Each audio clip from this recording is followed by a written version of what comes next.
Hey guys, welcome to a new episode of Beauty Beacons. Today I'm going to be talking about Jeanne-Antoinette Poison, also known as Madame de Pompadour.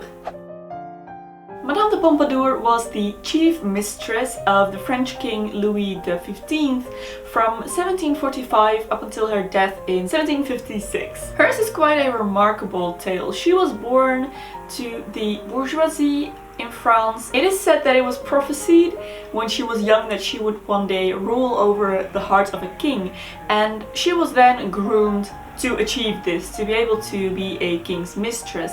And one day she was invited to the French court for a masked ball, and she arrived there dressed as a shepherdess, and the king pretty much fell in love with her at first sight.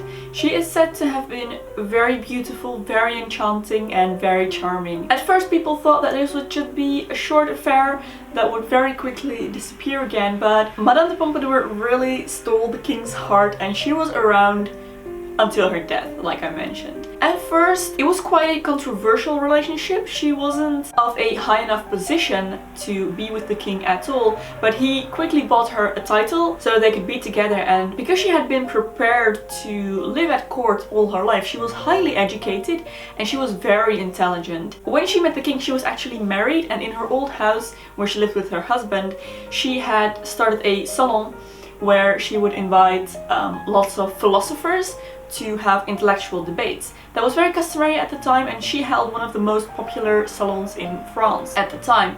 So she definitely knew what she was talking about, and she was quite esteemed in that respect as well. She was also a great patron of the arts. She invested a lot in artwork. She bought lots of local made porcelain, and she would order lots of art made locally again to support the French art industry. She was known for very luxuriously decorating her quarters at Versailles. So she had a lot of influence over the king, more than some people would have liked. She had a lot of political power, not outright, but behind the scenes. She did advise the king a lot on political matters as well, and he listened to her.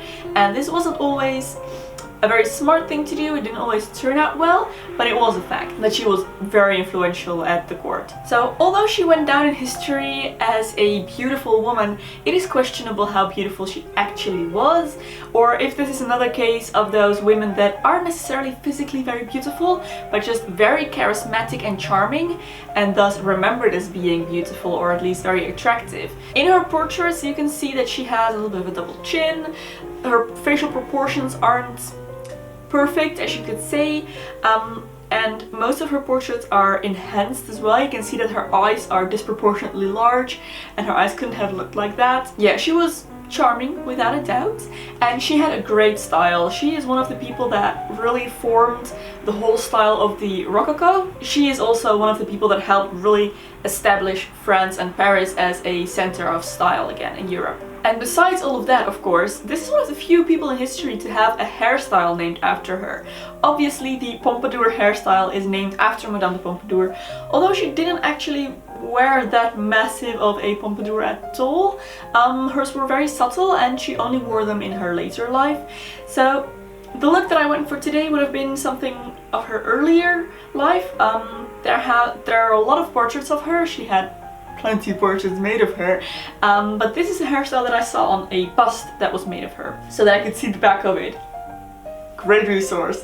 So yeah, I went for this look, but let's start with the makeup first. So since this is the 18th century we're talking about, let's not go easy on the makeup. I'm going to start with a foundation, and that is going to go all over my face in a thick layer, because we want to look perfect and youthful and disguise all of the decay going on underneath. So when that is blended out, I'm going to go over with a very light concealer, and I'm just going to apply this not only on my dark circles, but in certain points as well that highlight my face to make the overall appearance a little bit lighter. Madame de Pompadour used loads and loads and loads of white powder, as everyone would have done back then, so the paler the skin the better. Okay, so Madame de Pompadour was very, very fond of her red rouge. She applied loads and loads and loads of red blusher on her cheeks and on her lips as well. So to kind of simulate this look, I'm going to use a matte red lipstick, because I don't have a red powder blush, although she would have used the powder. I don't have one, so this is going to be the closest look that I can achieve to that. So I'm going to take this red lipstick and just apply this with my fingers onto my cheeks and blend it out really well. And don't be afraid to go really heavy with this. She wore loads and loads and loads of this. And then I'm going to apply this same lipstick with my fingers again to my lips as well. And that's all for the makeup, but now comes the hair. And since we're in the 18th century, this is not going to be easy. So I'm going to start by dividing out my hair into sections, and I'm going to hairspray and powder all of this hair. Hair powder was used a lot in the 18th century for several different reasons. If you're interested in that, I have a whole video on 18th century hairstyling, so you can go check that out. But I am going to hairspray and powder all of my hair, and I'm going in sections so that I don't miss anything. And for powder, I'm just using plain flour, as I always do in these videos. So when all my hair is powdered, I am going to divide out two sections in the front, and these are going to make these little curls in the front that I have here, and the back section is going to make 3 braids.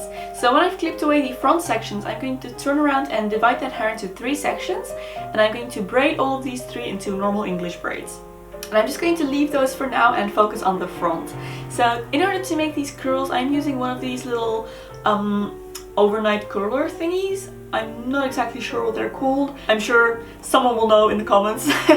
So I'm going to use these to make my little ringlets. So I'm going to just pretty much just wrap my hair around this and roll it up. And then when the roll touches my scalp, I'm going to pull out this thing and end up with a little roll that I'm going to pin down to my scalp from the front and the back with a little bobby pin. Now this is not necessarily very hard to do, but it takes a lot of time and patience, and it will go wrong every now and then, so really take your time with this if you plan to recreate this look. But I'm going to go left, right, left, right, left, right until I have rolled up all of that hair in the front all the way back to behind my ear to where my braids are. So then I'm going to take my braids from the back and I'm going to bring them upwards towards right behind those little ringlets that I have and pin them down there. So then for the tails that are left, I'm going to gather those and twist them backwards as well to make another little ringlet. So then I'm going to take this hair accessory that I have. It's just a flowy, nice little hair bow, and I'm going to pin that to my head as a kind of 18th century hair embellishment. She often wore lots of little flowers and bows as well in her hair. And then all there's left to do is one final coating of powder and your Madame de Pompadour hair is done. So for clothing and style, this is Rococo, the height of Rococo, the most kitsch period there has ever been. So pretty much just layer on all the bows and flowers and romantic stuff and layers and layers and layers and everything. Wear everything at once. Of course, if you have a proper 18th century dress, definitely go for that. But if you're trying to simulate the look, just go for more. More is more in the Rococo period. So that is it for Madame de Pompadour. I really hope you enjoyed this video, guys. I want to thank you so much for watching. If you did enjoy it, don't forget to give a thumbs up and subscribe to my channel for more Beauty Beacons videos, because I'm not planning to end this yet. And if you have any requests for historical beauty icons that you would like me to recreate the looks of, leave them in the comments below so I can have a look and choose who I'm going to do next week. So thank you so much for watching, and I will see you very soon in my next video. Bye!